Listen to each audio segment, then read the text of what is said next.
En este video veremos temas de probabilidad y estadística. Soy Dalia de Jesús Luna García de la UPBM, estudiando Ingeniería en Biotecnología. Esperamos que estos temas les sirvan mucho y que no se aburran. Gracias. En este video te explicamos qué son la probabilidad y la estadística, sus campos de estudio y características, además los tipos de estadística y de probabilidad.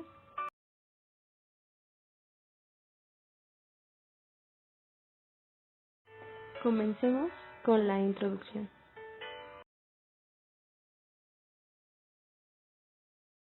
Cuando hablamos de probabilidad y estadística, nos referimos comúnmente al estudio del azar desde un punto de vista matemático, es decir, al estudio de las leyes formales que lo rigen, desde dos puntos de vista claramente diferenciados.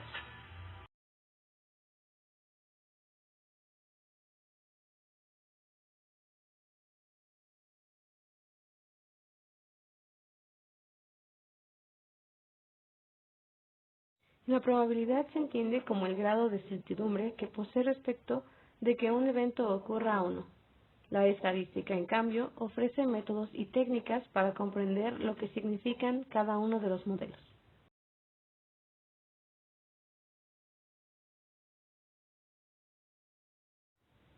La estadística.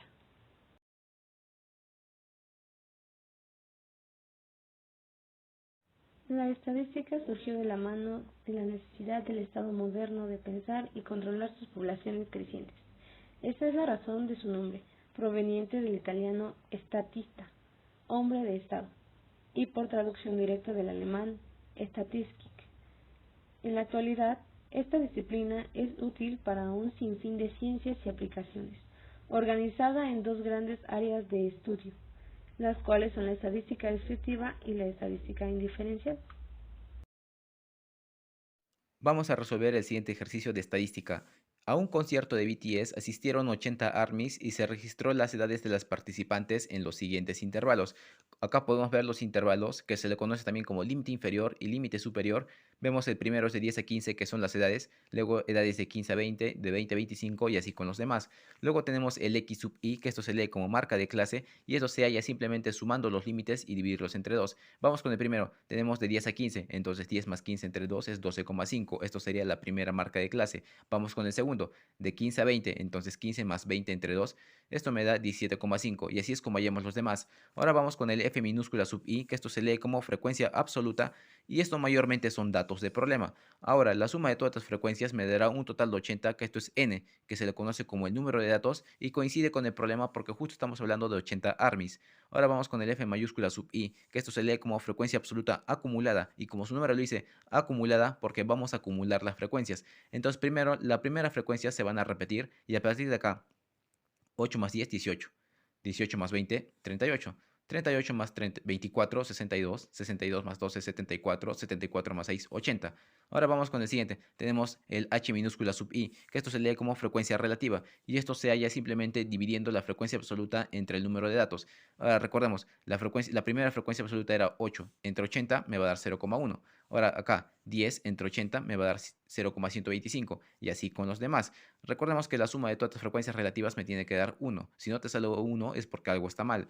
Ahora vamos con el siguiente. Tenemos la H mayúscula sub I, que esto se llama como frecuencia relativa acumulada. Y como su nombre lo dice, vamos a acumular las frecuencias relativas. Primero, las primeras frecuencias relativas se repiten y a partir de acá, 0,1 más 0,125 me va a dar 0,225. Y así con los demás, esto más esto me va a dar esto, esto más esto me va a dar lo de acá, esto más esto me va a dar esto y esto más esto me tiene que dar 1. Ahora vamos con el siguiente, que es H minúscula sub I, porcentaje, que esto se lee frecuencia relativa porcentual. Simplemente es la frecuencia relativa, pero la vamos a multiplicar a cada uno por 100%, como está acá. Entonces, 0,1 por 100% será 10%, y así será con los demás. Ahora, la suma de todos estos me tiene que dar un total de 100%. Y vamos por el último, que es X sub I por FI, que es marca de clase y frecuencia absoluta, como ya les expliqué, que simplemente, como vemos, es multiplicar cada valor en cada línea. Entonces, el primer X sub I es 12,5 y el de acá también es 8. Entonces, 12,5 por 8 me va a dar 100. Y así con los demás. La segunda marca de clase era 17,5 por 10. Y así obtenemos los demás. Ahora, la suma de todos estos valores me va a dar un total de 2000, que esto me va a servir para hallar la media aritmética, que eso será en el próximo video.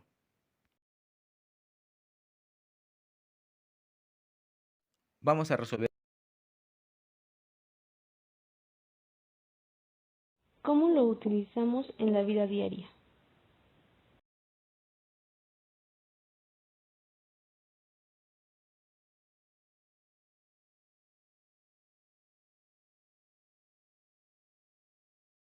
Algunos ejemplos de cómo lo utilizamos sería el análisis de ingresos y egresos, es decir, el arriendo, comida, transporte, agua, luz y gas, entre otras muchas cosas que se ocupan para la casa, la planificación de ahorro, cuentas y también para ver el dinero que está malgastado o gastos innecesarios, como lo dice en la diapositiva.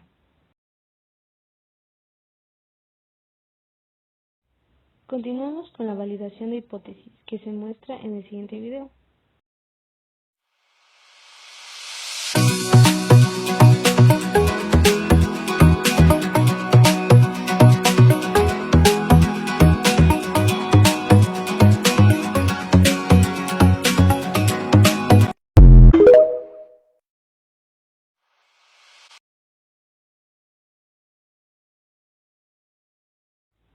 Tabla de frecuencia.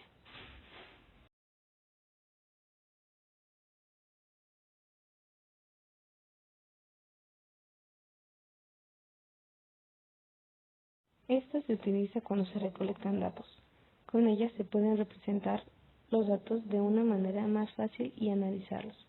Se pueden elaborar tablas de distribución de frecuencias para datos no agrupados y para datos agrupados.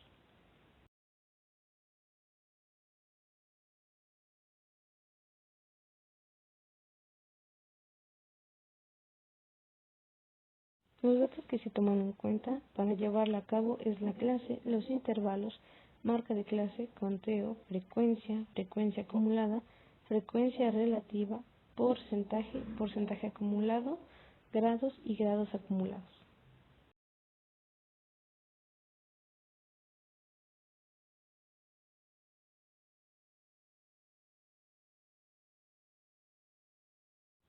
En esta tabla de frecuencias se muestra un ejemplo claro de la elaboración de una tabla de frecuencia.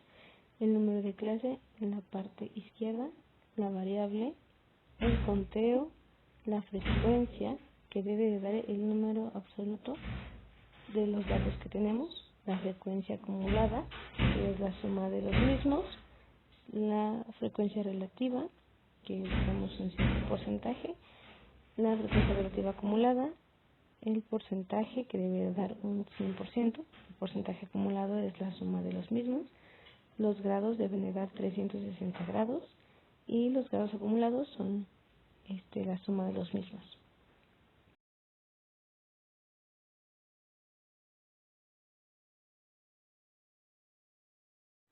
La gráfica de pastel.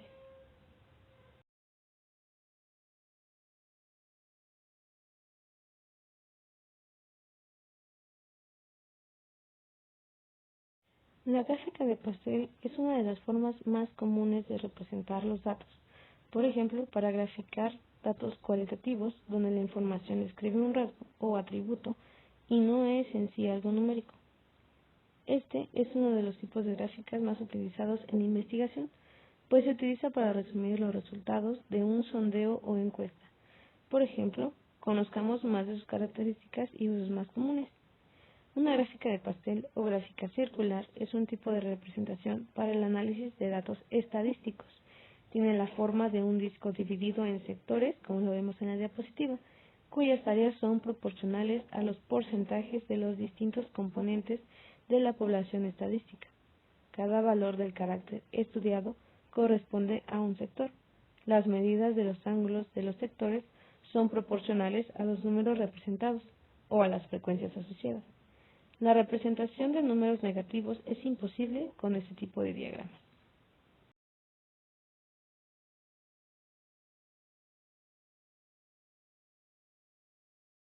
En el siguiente video se puede observar cómo es su elaboración más a detalle. ¿Cómo insertar la gráfica de torta o circular en Excel? Muy bien, vamos a insertar gráficas recomendadas. Muy bien, le damos en todas las gráficas. Aquí aparece todas las gráficas. Le damos ahora en circular, que es la que nos toca. Aquí vemos los estilos diferentes. Está normal, está 3D, está con sus gráficas y aquí están las otras. Muy bien, vamos a escoger siempre la normal, la que siempre escogemos, le damos a aceptar. Muy bien, aquí vemos que nos pone la gráfica. Vamos a ir a las opciones. ¿Para qué? Para poner las etiquetas de datos. Muy bien, y miren cómo lo ponen las etiquetas de datos. Ahora bien, si vamos a los diseños, acá hay unos diseños en la cual podemos escoger para poder representar mejor nuestras gráficas, y entonces de esta manera podemos aplicar la gráfica de torta fácil, rápida y sencilla. ¿Cómo insertar la gráfica? El histograma.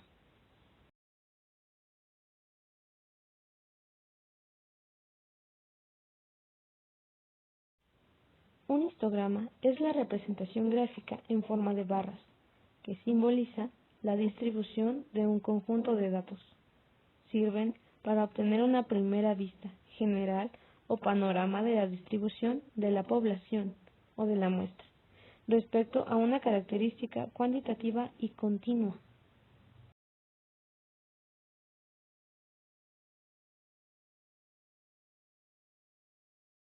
En un histograma, el eje de las X o abscisas consiste del rango en el cual se encuentran los datos. Ahora, las bases de los rectángulos consisten de los intervalos en los cuales agrupamos dichos datos. Por otro lado, en el eje de las Y u ordenadas tenemos más opciones. Dependiendo estas opciones es el tipo de histograma que tenemos. Los dos tipos principales de histogramas son los siguientes: el histograma de frecuencias absolutas y el histograma de frecuencias relativas. Histograma y polígono de frecuencias. Una vez que ya tienes tu tabla de frecuencias, vamos a realizar el histograma. Trazamos el eje horizontal, conocido como el de las abscisas. Trazamos el eje vertical, conocido como el de las ordenadas. En el eje horizontal se colocan los intervalos. Y en el eje vertical se utiliza una escala adecuada que indique la frecuencia de los datos. Esta escala depende del valor máximo y el mínimo. Para este ejercicio es conveniente que la escala vaya de 1 en 1. Ahora construimos las columnas para cada intervalo dependiendo de la frecuencia de cada uno.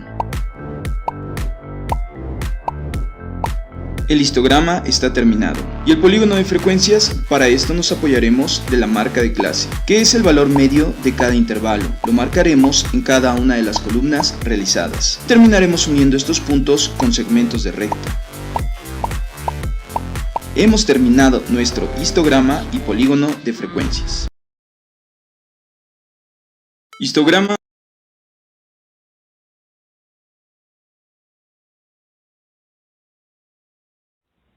La ojiva.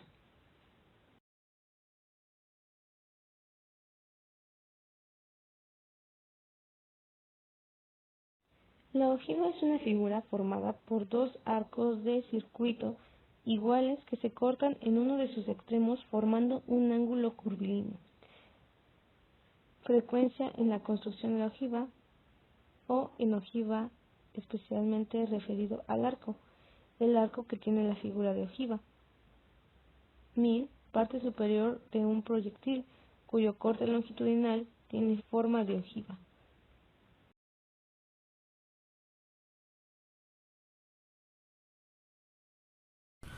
Ahora vamos a revisar cómo graficar la ojiva en Excel. La ojiva es un gráfico de puntos unidos por líneas en donde se utilizan las frecuencias acumuladas. Por lo tanto, ahora en el eje horizontal vamos a tener el primer límite inferior y todos los límites superiores, y también vamos a ocupar las frecuencias acumuladas. Entonces vamos a copiar y a pegar estas dos columnas. Seleccionamos Control C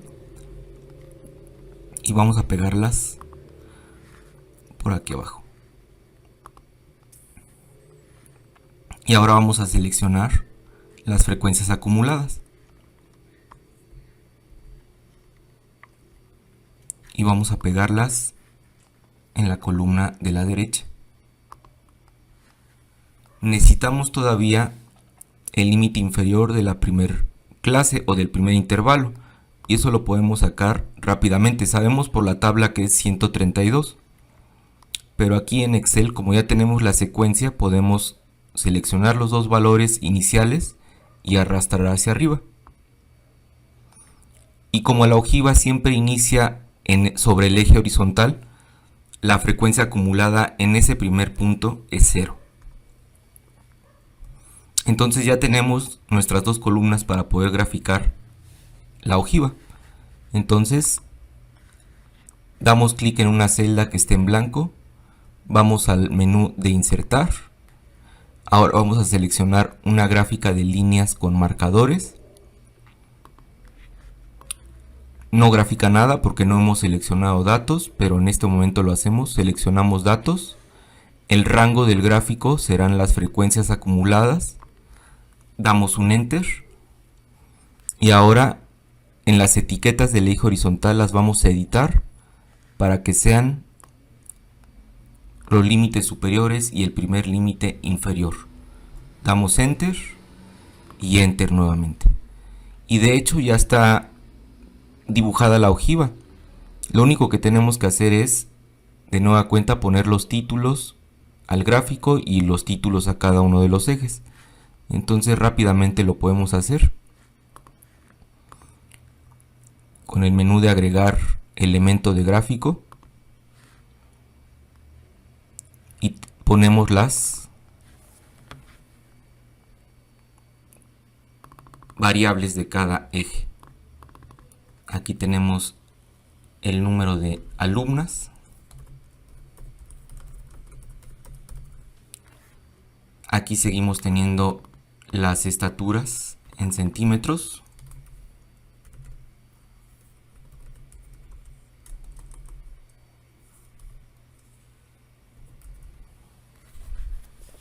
Y ya podemos modificar rápidamente el eje.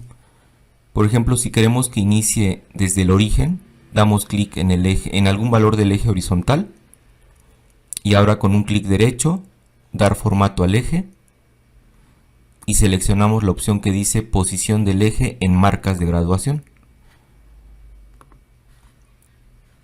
Y si queremos que llegue hasta el 180, que es el valor más grande en el eje vertical, damos clic algún valor del eje vertical, clic derecho, dar formato al eje, y aquí modificamos que en lugar de 200 llegue hasta 180. Entonces ajustamos un poco mejor nuestro gráfico. Y ya nada más nos falta el título del gráfico. La ojiva es un gráfico de frecuencias acumuladas. Y así es como queda la ojiva.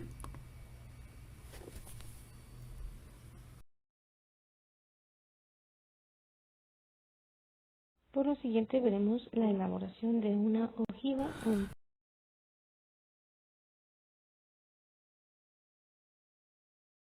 polígono de frecuencia.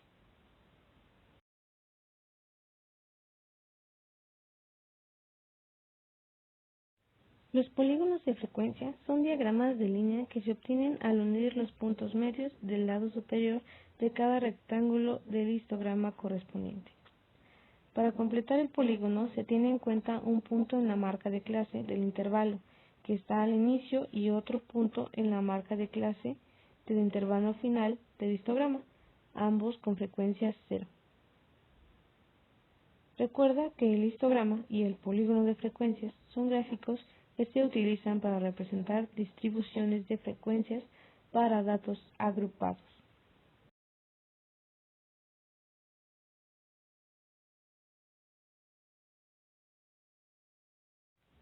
El pictograma.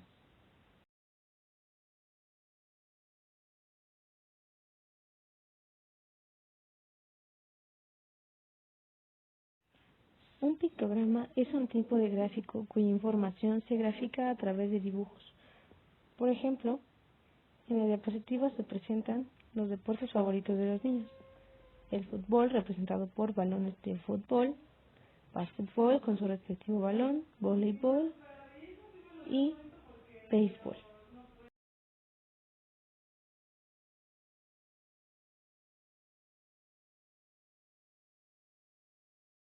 Aquí tenemos una imagen más clara de un pictograma.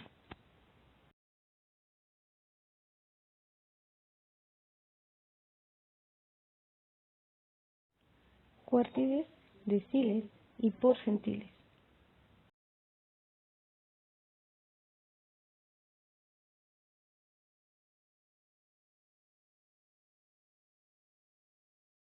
Aunque la varianza y la desviación estándar son medidas de dispersión más útiles en análisis estadístico, existen otras técnicas con las cuales puede medirse la dispersión de un conjunto de datos. Estas medidas adicionales de dispersión son los cuartiles, los deciles y los porcentiles.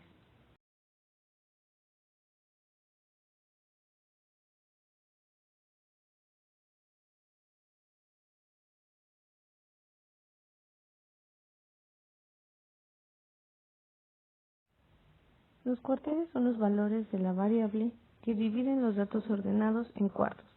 Cada conjunto de datos tiene 3 cuartiles. El primer cuartil, Q1, es un número tal que a lo mucho 25% de los datos son menores en el valor que Q1 y a lo sumo 75% son mayores. El segundo cuartil, Q2, es la mediana, 50%.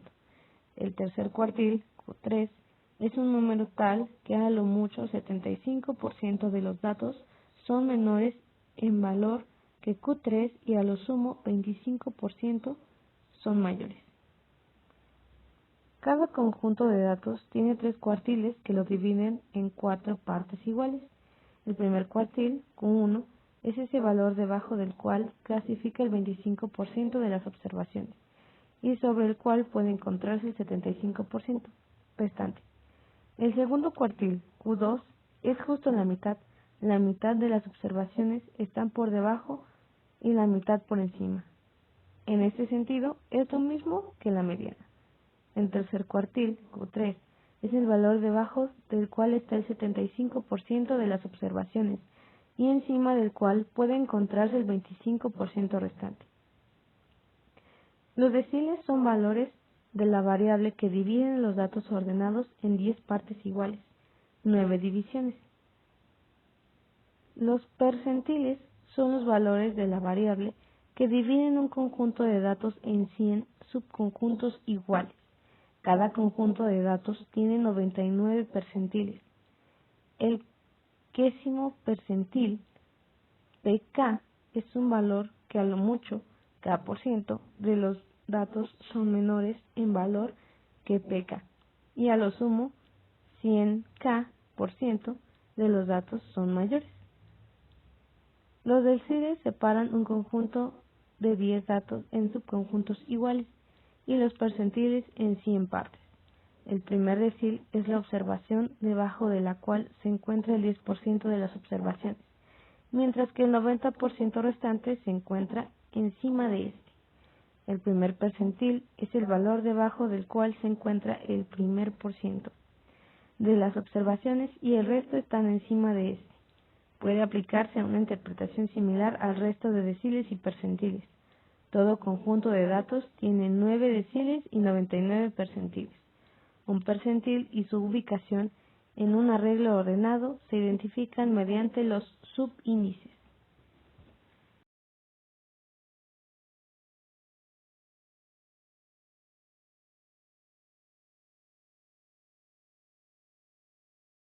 Medidas de tendencia central y dispersión.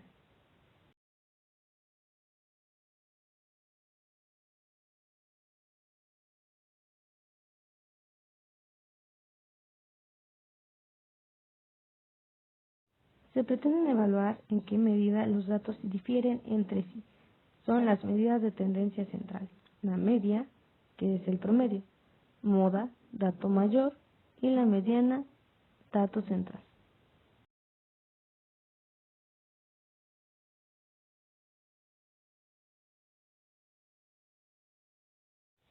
¿Cómo calcularlas? La media es el valor que se obtiene al sumar todos los datos multiplicados por su frecuencia y dividir el resultado entre la cantidad de datos, y usamos la siguiente fórmula que aparece en la presentación. La mediana es el valor que ocupa la posición central si n es impar y es el promedio de los dos datos centrales si n es par cuando todos los datos están ordenados. Una manera rápida de encontrar la mediana es encontrar el dato que ocupa la siguiente posición, n más 1 entre 2.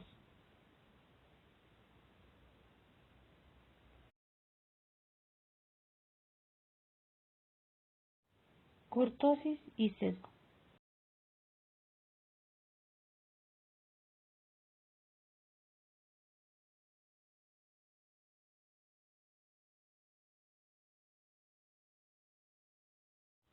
Hay dos estadísticas descriptivas más que a veces verás reportadas en la literatura psicológica, conocidas como sesgo y kurtosis.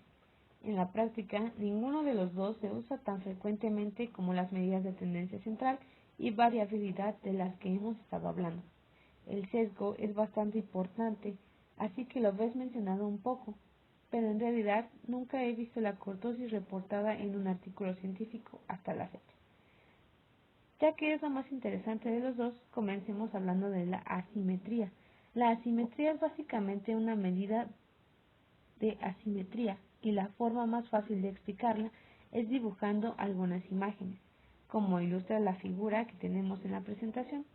Si los datos tienden a tener muchos valores extremos pequeños, es decir, la cola inferior es más larga que la cola superior y no tantos valores extremadamente grandes, como el panel izquierdo. Entonces decimos que los datos están sesgados negativamente. Por otro lado, si hay valores más extremadamente grandes que los extremadamente pequeños, decimos que los datos están sesgados positivamente. Esta es la idea cualitativa detrás de la simetría.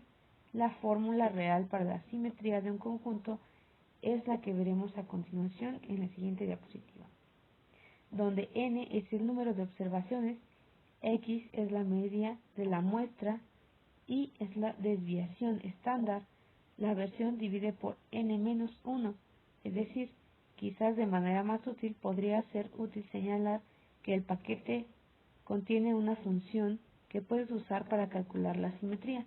Entonces, si quisiéramos usar esta función para calcular la simetría de datos, primero necesitaríamos cargar el paquete dentro de una aplicación que pueda hacerlo y sería más fácil que hacerla manualmente.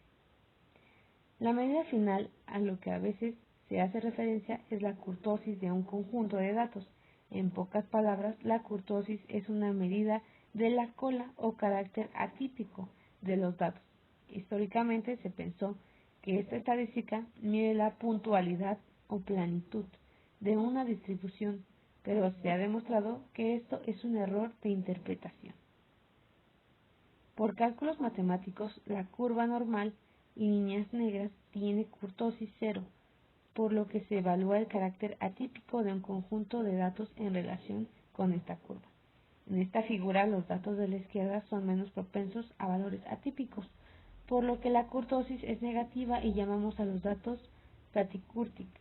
Los datos de la derecha son más propensos a los valores atípicos, por lo que la kurtosis es positiva y decimos que los datos son leptórticos. Pero los datos en el medio son similares en su carácter atípico, por lo que decimos que es mesocúrtico y tiene kurtosis cero. Esto se resume en la siguiente diapositiva.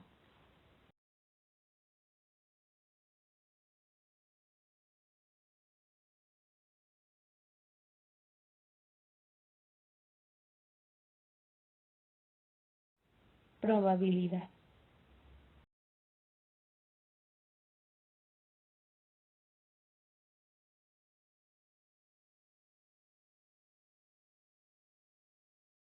El término probabilidad se utiliza para definir el cálculo matemático que establece todas las posibilidades que existen que ocurra un fenómeno en determinadas circunstancias de azar. La probabilidad se calcula con base en un valor entre 0 y 1, y el nivel de certidumbre viene determinado por la cercanía a la unidad. Por el contrario, en caso de que se aproxime al 0, hay menos seguridad en el resultado final. Para el cálculo de la probabilidad es necesario dividir el número de sucesos favorables entre el número total de sucesos posibles. Esto genera una muestra y a partir de los datos obtenidos se puede realizar el cálculo. El cálculo de probabilidades se expresa en porcentaje y responde a la siguiente fórmula, que es probabilidad igual a casos favorables entre casos posibles por 100. ¿Qué tipos de probabilidad existen? La matemática, frecuencial, objetiva, subjetiva, binomial, lógica condicionada hipergeométrica.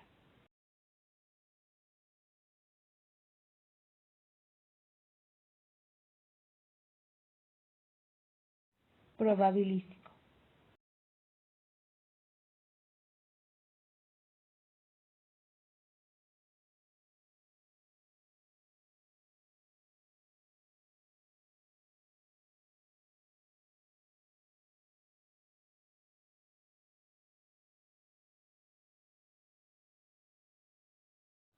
La probabilidad simple es igual a la cantidad de formas en que un resultado específico va a suceder entre la cantidad total de posibles resultados. El muestreo sistemático es un tipo de muestreo probabilístico donde se hace una selección aleatoria del primer elemento para la muestra y luego se seleccionan los elementos posteriores utilizando intervalos fijos o sistemáticos hasta alcanzar el tamaño de la muestra deseada. El muestreo por conglomerados, también conocido como muestreo por racimos, es un procedimiento de muestreo probabilístico en que los elementos de la población son seleccionados al azar en forma natural por agrupaciones, clusters.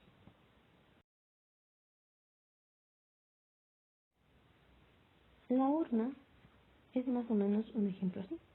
Tenemos una urna con 3 bolas rojas, 2 bolas verdes y 2 bolas azules. Vamos a extraer 2 bolas al azar. Definimos los sucesos R1 al obtener una bola roja en la primera extracción y R2 obtener una bola roja en la segunda extracción. Se calculan las probabilidades de los sucesos si hay reemplazamiento de bola y si no hay reemplazamiento de bola.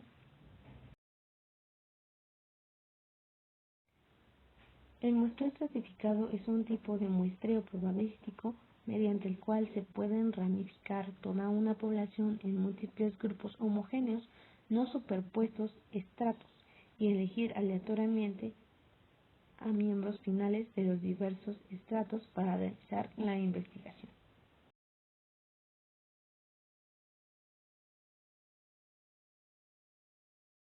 No probabilístico.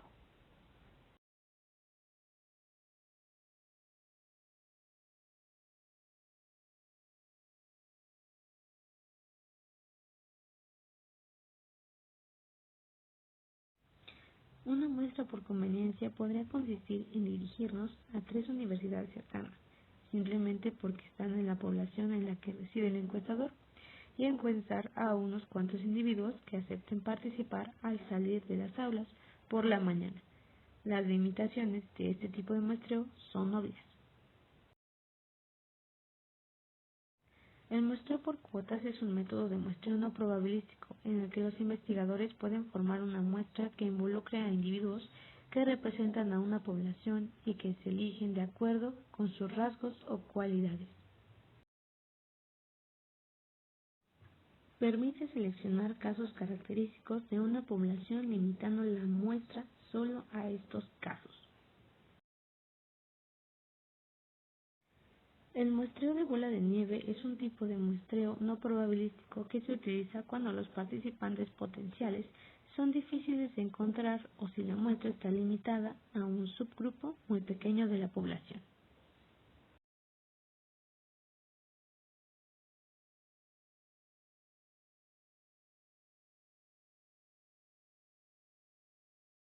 Diagrama de árbol.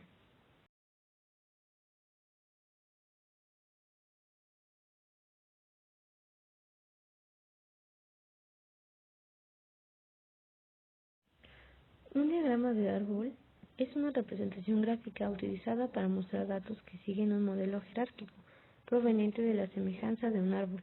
Utiliza ramas para representar la subdivisión de actividades o procesos, tanto en entornos académicos como profesionales. Ayudas visuales como los diagramas de árbol simplifican temas intrincados, facilitando la comprensión y el compromiso de las partes interesadas con el contenido. Los componentes claves de un diagrama de árbol es entender los elementos fundamentales de un diagrama de árbol que puede proporcionar ideas más claras sobre su construcción e interpretación. Estos son los componentes de un diagrama de árbol. Como los nodos y ramas, en el núcleo de un diagrama de árbol están los nodos, que simbolizan puntos de datos, eventos o decisiones. Las ramas conectan estos nodos ilustrando las relaciones o flujos entre ellos. Su estructura jerárquica. El modelo jerárquico del diagrama de árbol es fundamental, con cada rama que se origina en un nodo, representando subdivisiones o pasos sucesivos en el proceso. Los tipos de diagramas de árbol vienen en varias formas, cada uno adaptado a una aplicación o campo específico. Los más comúnmente utilizados incluyen árboles genealógicos, que a menudo utilizamos en biología y genealogía. Los árboles de decisión, ampliamente adoptados en análisis de negocios y ciencias de la decisión. Un creador de árboles de decisión te ayuda a visualizar posibles resultados y decisiones, permitiendo a los analistas anticipar riesgos y oportunidades. Los árboles de fallos, principalmente utilizados en ingeniería y análisis de seguridad. Estos árboles identifican y analizan posibles fallos del sistema, permitiendo acciones preventivas. Los árboles organizacionales en el sector corporativo. Es común usar un creador de gráficos organizacionales para ilustrar la estructura organizativa, detallando roles, jerarquías y dinámicas de equipo. Crear un organigrama ayuda mucho a reconocer visualmente una organización.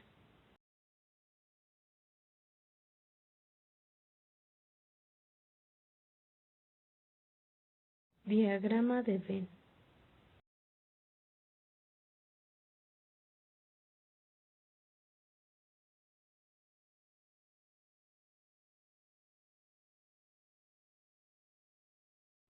Un diagrama de Venn es un tipo de gráfico formado por círculos superpuestos. Cada círculo representa un concepto o grupo de datos diferente, y las secciones superpuestas representan sus cualidades compartidas. Esto hace que los diagramas de Venn sean una herramienta excelente para comparar datos y medir la probabilidad.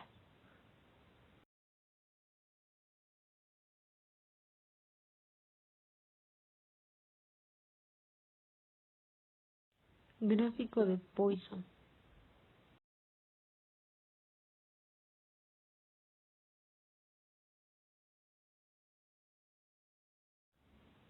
Esta distribución es una de las más importantes distribuciones de variable discreta. Sus principales aplicaciones hacen referencia a la modelización de situaciones en las que nos interesa determinar el número de hechos de cierto tipo que se pueden producir en un intervalo de tiempo o de espacio, bajo presupuestos de aleatoriedad y ciertas circunstancias restrictivas.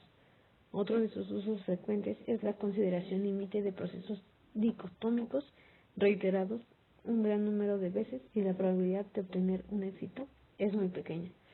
El proceso experimental en el que se puede hacer derivar esta distribución se puede hacer derivar de un proceso experimental de observación en el que tengamos las siguientes características.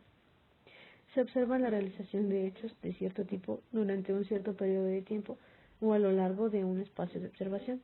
Los hechos a observar tienen naturaleza aleatoria, pueden producirse o no de una manera determinística. La probabilidad de que se produzcan un número X de éxitos es un intervalo de amplitud T. No depende del origen del intervalo, aunque sí de su amplitud. La probabilidad de que ocurra un hecho en un intervalo infinitésimo es prácticamente proporcional a la amplitud del intervalo. La probabilidad de que se produzcan dos o más hechos en un intervalo infinitésimo es un infinitésimo de orden superior a 2. En consecuencia, en un intervalo infinitésimo podrán producirse 0 o 1 hechos, pero nunca más de 1. Si en estas circunstancias aleatorizamos de forma que la variable aleatoria x signifique o designe el número de hechos que se producen en un intervalo de tiempo o de espacio, la variable x se distribuye con una distribución de parámetro.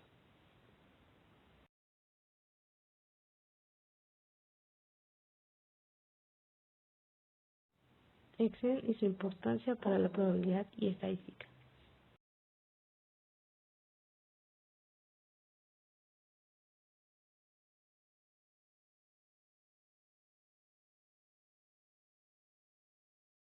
Las hojas de cálculo en Excel facilitan los cálculos numéricos a través del uso de fórmulas, De manera fácil y rápida se pueden hacer operaciones aritméticas sobre cientos de miles de datos numéricos, por lo que se puede actualizar o corregir cualquiera de los datos numéricos y las operaciones se recalculan automáticamente sin necesidad de realizar alguna edición sobre las fórmulas, y si utilizas el formato condicional permite realizar el análisis de datos, ya que es posible dar un formato especial a un grupo de celdas con base al valor de otra celda. Esto permitirá aplicar un tipo de fuente específico o un color de relleno diferente para aquellas celdas que cumplan con ciertas reglas y así poder identificarlas fácilmente en pantalla. A su vez, también es importante saber que se pueden seleccionar rápidamente celdas, rangos, filas o columnas, o bien todos los datos de una hoja de cálculo, por ejemplo, para aplicar el formato a los datos de la selección o para insertar otras celdas, filas o columnas. Para realizar esta tarea existen los rangos, los cuales podemos definir como un conjunto de dos o más celdas de Excel. Este agrupamiento facilita la aplicación de formatos comunes, ordenamiento de los elementos u otras tareas de la planilla de cálculos. Excel también detecta las series, las cuales se definen como un conjunto lógico de valores o datos que se incrementan automáticamente al arrastrar desde el cuadro de rellenado o con la función de autorrelleno. Las series se crearán en las columnas o filas y con cierto tipo de datos como los son números, fechas, meses del año, horas, etc. en secuencia. Una de las bondades de la visualización de los datos en Excel es que brinda la opción de inmovilizar títulos. Esta función nos sirve para tener visibles ciertas filas y columnas mientras nos desplazamos por la hoja de cálculo, además de que también nos permite proteger y validar datos, lo que nos permite mantener a salvo la información e impedir que se realicen cambios en la misma. La validación de datos nos ayudará a evitar la introducción de datos incorrectos en la hoja de cálculo de manera que podamos mantener la integridad de la información en nuestra base de datos.